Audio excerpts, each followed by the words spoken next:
What's up, you competitive COD fiends? Welcome back to another episode of The Game Within the Game with your boy Rainbow Ray. Today, we're finishing the Hardpoint reviews with a little hotel of the Greenberg kind. P1 on the hotel located in the middle of the map is a hard hill to accumulate a lot of time on. It's feasible, but it's very hard because you can't really block the spawns to funnel your opponents going into one direction if you want to stay involved in the play.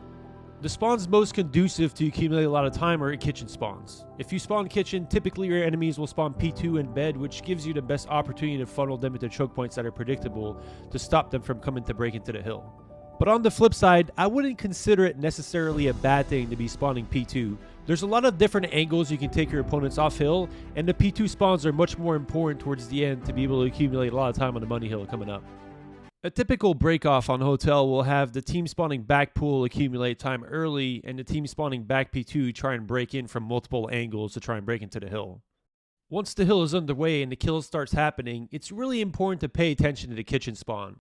The general thumb rule that I like talking about is really the fact that if you don't spawn there, they're probably spawning there. So it's important for you to communicate to your teammates as you start spawning the map where you're spawning so that they know there's a chance that the kitchen spawn could be happening. The main positions you're going to be wanting to hold time from are the white box and the table corner. Those are the most protected positions that allow your teammates to have angles and watch over you while you accumulate time.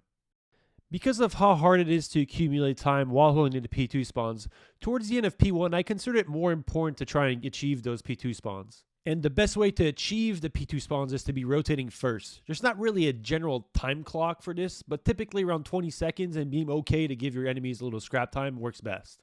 Leading us right into P2, our first money hill of the game. P2 is a very individual based hill, and I say this because you have to be controlling multiple areas of the map to be able to hold time and also to break it. The spawns you want to be holding are located in the back of the hill, back street, and spa, and the spawns you want to be avoiding are single arch and then bottom bed / front bed. There's also a backup spawn located in bricks that is used when teams push out a little too far and are still blocking the back. But if you're pushed out a little too far and you're not blocking the back, your enemies may spawn behind you in the back spawn, which is really something you want to try and avoid.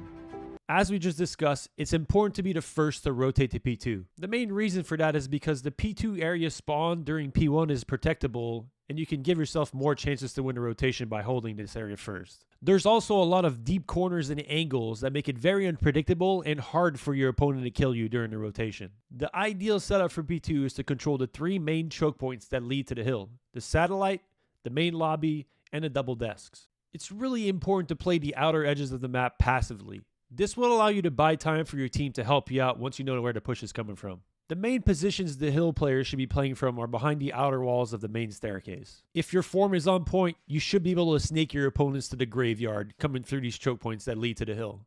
On the flip side, when you're breaking into this hill, it's important to take your time and be patient. First bloods on the outer lanes are crucial to breaking into this hill because this is going to force your enemies to adjust their setup and create more openings for your teammates to get kills on the outer lanes. Moving along into P3, yes, back-to-back money hills, the kitchen hill, a hill that's incredibly hard to break because of all the positions you can hold within the hill. A lot of snakeable spots. Even though most of the impactful engagements will happen within the hill, it's still important to hold the back spawns. Holding those back spawns will help you protect the side door and the back door from a better position than within the hill, and allow to funnel your enemies to come through the front doors, which are much easier to hold with the snakeable positions within the kitchen.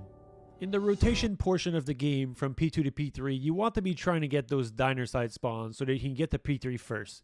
Getting to the hill first, just like P2, is extremely important to the rotation of this hill. Once you've achieved this, most of the next fight coming up will be in the backside. The enemy players will be spawning more on the bed side of the map and will try and break through the back to give themselves the best opportunity to break into P3 from multiple angles. The ideal scenario on P3 when holding is to control those back spawns and the pool area, which will make your opponent spawn out towards bricks and satellite, and then force them to push through the front choke points, which are easily holdable from the snake positions within the hill. And on the flip side, when breaking, it's much easier to do so from the back because you offer yourself multiple angles to find through the kitchen and make it much more difficult for your opponents to feel comfortable fighting from those snake positions. It goes without saying that trophies and tactical grenades will play a huge part into breaking and also holding this hill. Be sure to use everything you have to your disposal to make it easier on yourself. Moving into P4, the double desk hills start in the second half of this hardpoint map. The second half of this map, it's much more reliant on blocking spawns to hold good setups. We didn't really get much of that for the first half, but the second half, you have to be on point. Even though we still have green and red spawns to indicate what's considered better or worse, you can hold setups on this hill from both sides of the map. The main reason why bed is the better spawn is because of the fact that when you're rotating a P5, it'll be much easier to do so from that spawn point. But again, technically, you can hold time from either side of the map. And in the best case scenario, you're holding kitchen and bedroom, which is going to force your opponents to spawn out deep in the middle side of the map. During the rotation portion from P3 to P4, you'll find yourself fighting for a side, either bed side or spa side. Typically, the spawn you get during the end of P3 will indicate which side you should be fighting for, either the back bed spawns or the brick satellite spawns. In a perfect world scenario, you control both sides at the end of that rotation, which will allow you to get the ideal setup to start the hill. The ideal setup consists of one guy on P2 steps blocking the back spa spawns, one guy in bedroom blocking the bed spawns, which is going to force your opponents to spawn out on the middle side of the map. This then forces the team spawning out to fight for a side before they can push into the hill.